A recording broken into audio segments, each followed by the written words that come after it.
Tanya here and welcome to Love Radio Manila YouTube channel. At ngayon may i-share na naman po si Mami Tanya sa inyo na tips kung paano ba mapapaliit instantly ang ating mga pores.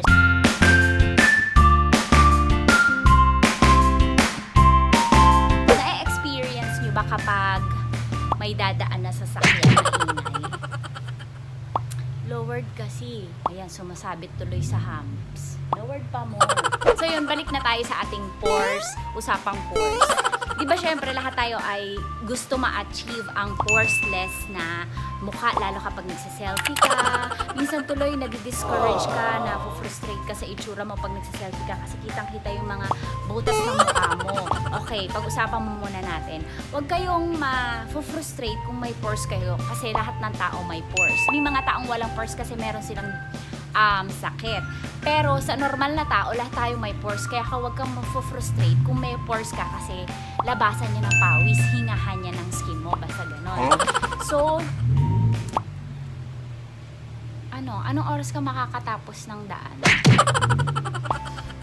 So yun na nga, babalik tayo sa pores. Huwag kang ma-frustrate kasi lahat tayo meron yan. Normal ka.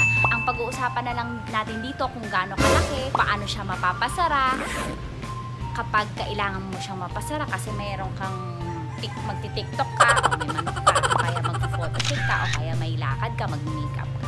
So, paano instantly mapapasara? At ito na nga, sasabihin ko na sa inyo ang paraan instantly paano mapapasara ang ating mga pores. Ang yellow, di ba?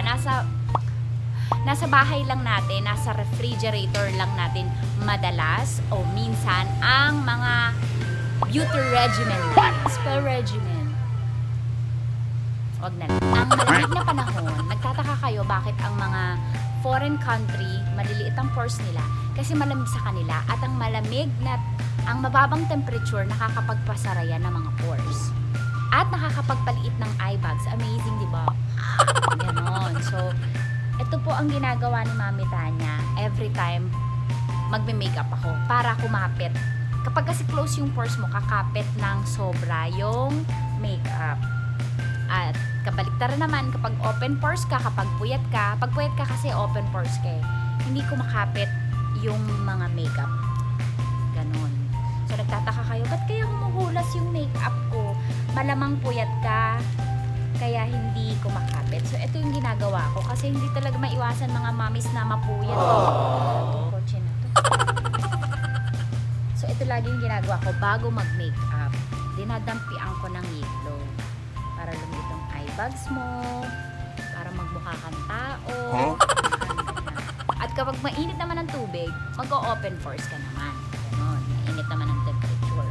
Kaya tayo mga Pilipino, prone talaga tayo sa pimples, sa breakouts, sa bukbok na muka o manok. Kasi yung temperature natin, yung climate natin sa Pilipinas ay mainit. Kaya lagi tayong pinipimple, tapos may pollution. Liliit na yung mga pores na kita nyo. Diba?